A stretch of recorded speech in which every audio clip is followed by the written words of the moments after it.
Hello guys, I am SK Mishra and I welcome you all in yet another session of metals and non-metals of chemistry class 10 CBSE and ICSE, and today this is going to be lecture number 5 in which we are going to discuss about third part of chemical properties of metals, that is reaction of metal with acid.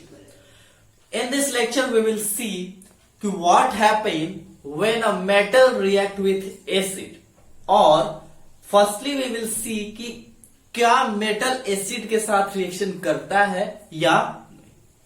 So let us start today's lecture.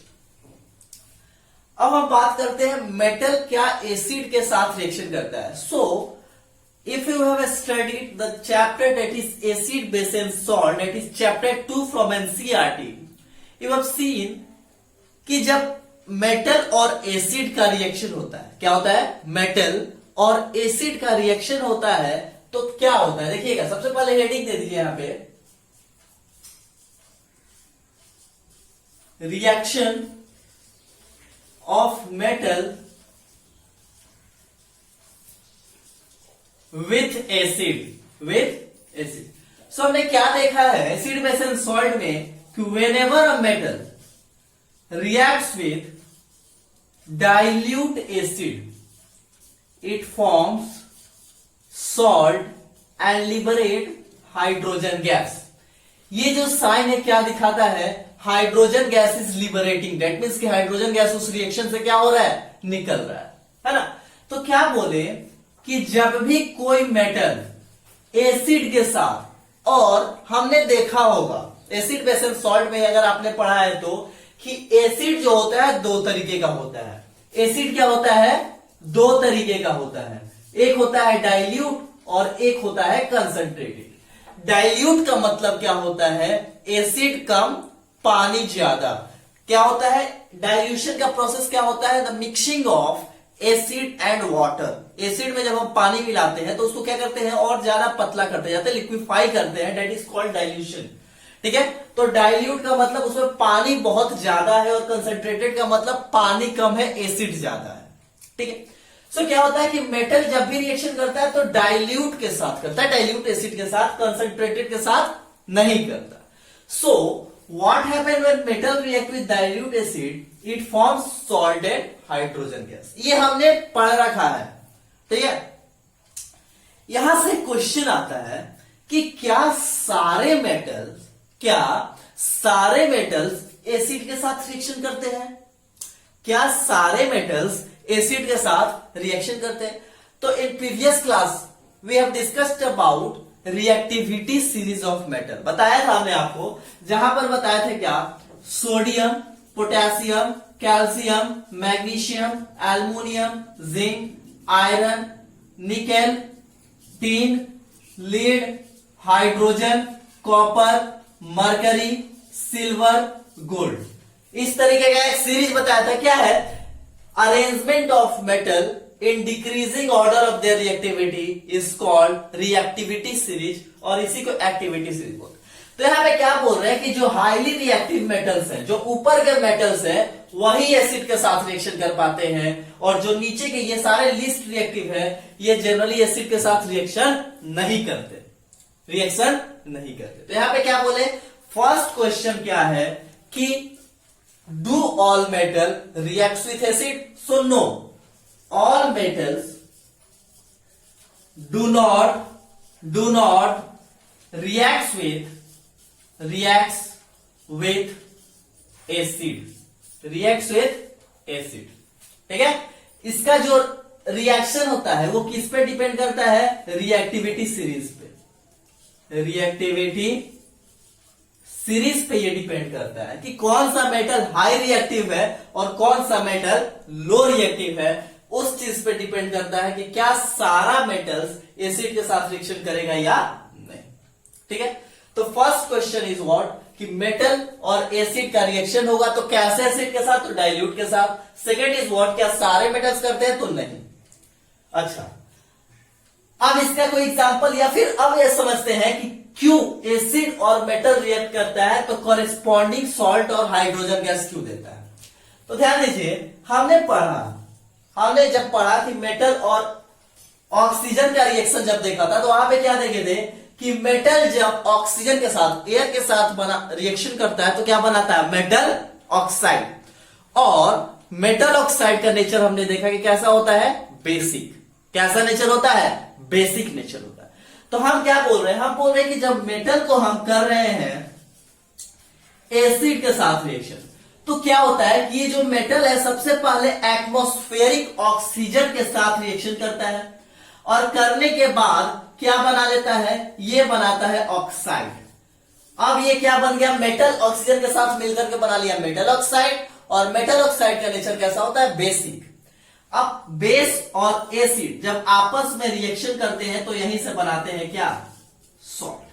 क्या बनाते हैं, salt. जी, यही से आता है।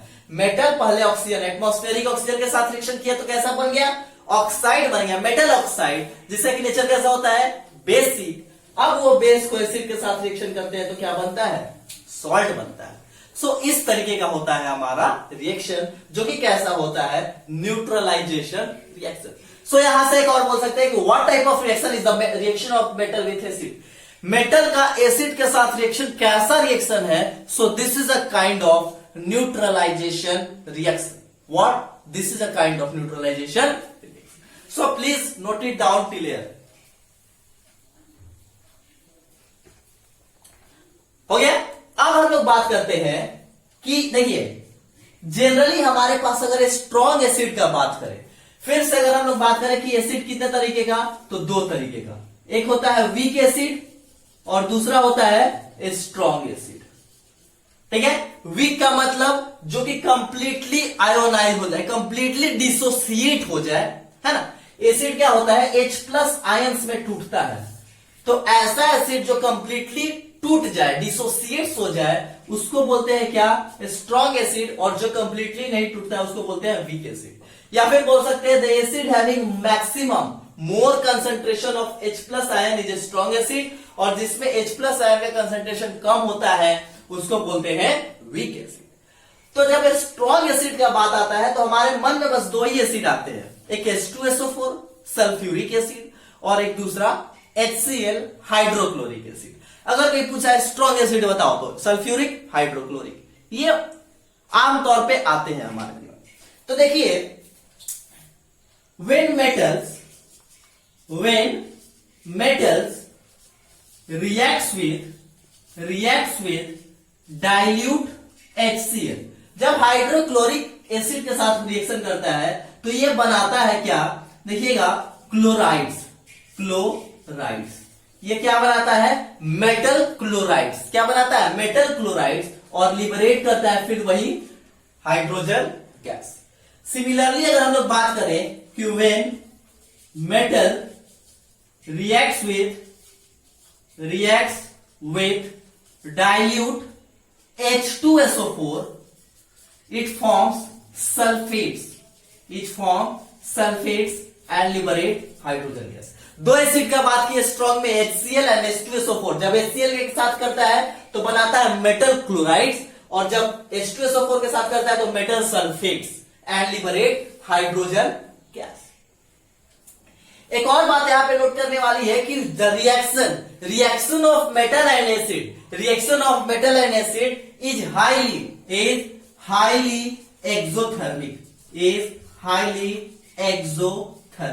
Exothermic और endothermic. Reaction दो तरीके के होते हैं, एक्सोथर्मिक एंड इंडोथर्मिक। एक्सोथर्मिक का मतलब कि रिएक्शन हुआ तो हीट बाहर निकला, एक्सो का मतलब निकलना, बाहर, है ना। तो ऐसा रिएक्शन जिसमें से हीट बाहर निकल रहा हो उसको बोलते हैं एक्सोथर्मिक। और ऐसा रिएक्शन जिसमें हीट देने की जरूरत हो, मतलब कि अगर हीट दिया जाए तभी वो सब्सटेंस रिएक्ट करेगा, तो वैसे रिएक्शन को बोलते हैं एंडोथर्मिक। तो क्या बोले कि जब मेटल और एसिड का आपस में रिएक्शन होता है तो वो कैसे होते हैं, एक्सोथर्मिक होते हैं। कैसे होते हैं, एक्सोथर्मिक। ठीक है, तो नोट कीजिए यहां तक।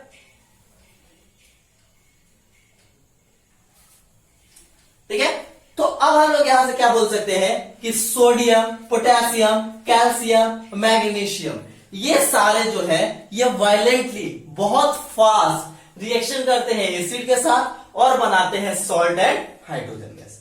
सो यहां से बोले कि high reactive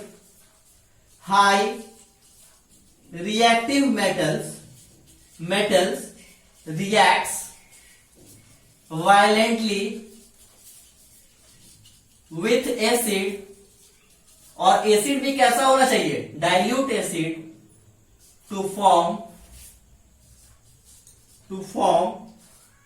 salt and hydrogen gas.